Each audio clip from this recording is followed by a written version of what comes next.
Sharing is caring. दोनों भाई नाश्ते की टेबल पर बैठे थे। प्रियंका, मेरा नाश्ता कहाँ है?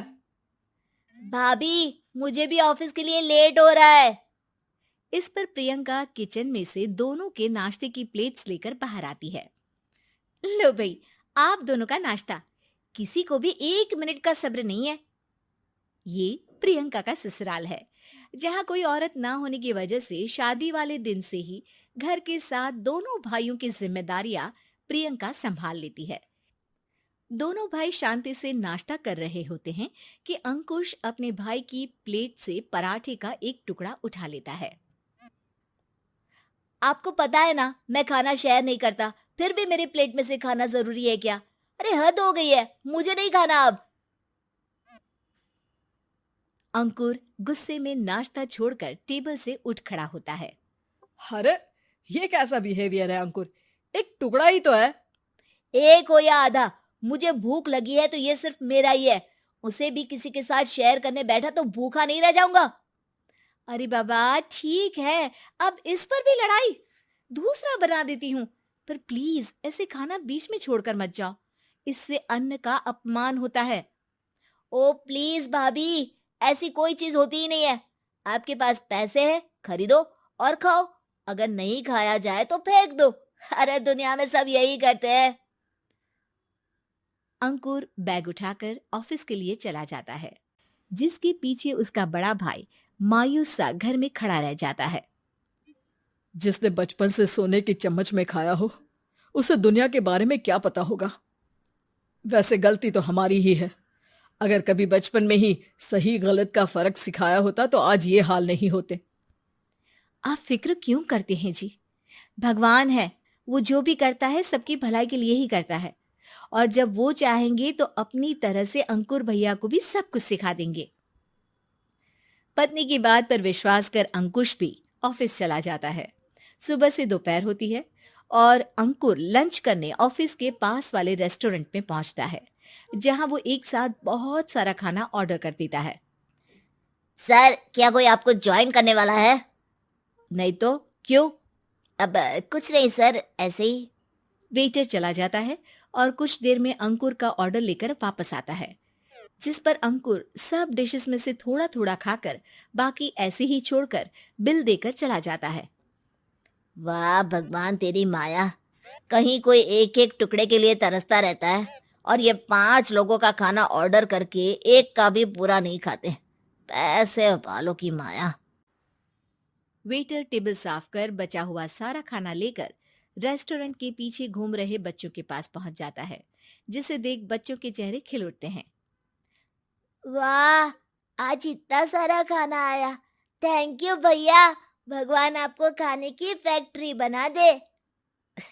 अगर ये फैक्ट्री मेरी होती तो तुम लोगों को कभी किसी का झूठा बचा हुआ खाना नहीं खाना पड़ता।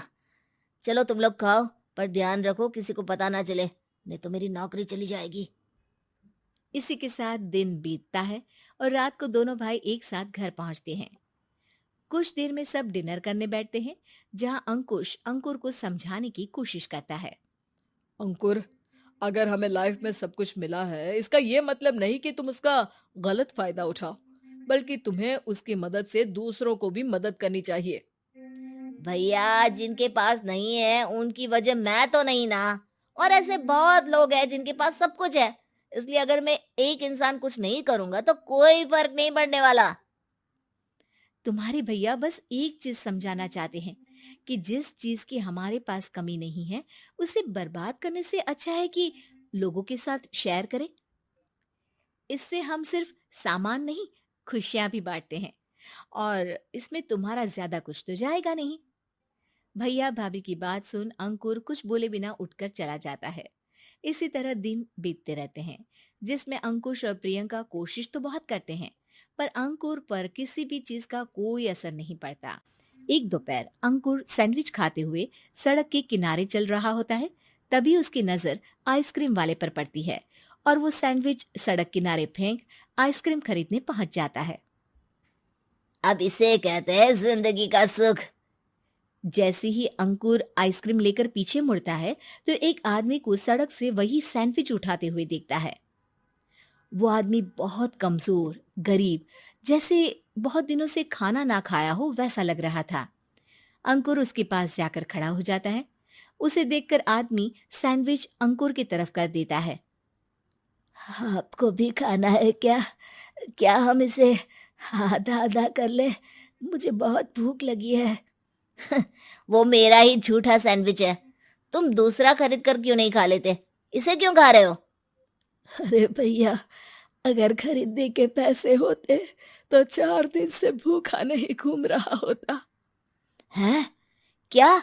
तुमने 4 दिन से कुछ नहीं खाया, फिर भी इस आधे सैंडविच को मेरे साथ बांटने के लिए तैयार हो गए?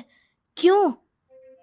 अरे भैया, पैसा नहीं है तो क्या हुआ, इंसानियत आज भी उतनी महंगी नहीं हुई, और ना ही उस पर अमीर गरीब का टैग लगा है जो हम उसे रख ना सके। पर अफसोस, आजकल लोगों के अंदर पोषण, खून या विटामिन से ज्यादा इंसानियत की कमी होने लगी है। आदमी की बातों से अंकुर को समझ में आ जाता है कि वो आज तक कितना गलत काम करता आ रहा था। इसके बाद से वो अपनी किसी के साथ शेयर नहीं करने और खाने को बर्बाद करने वाली आदत को छोड़ देता है। अगर कहानी अच्छी लगी तो लाइक, सब्सक्राइब और शेयर करें। धन्यवाद।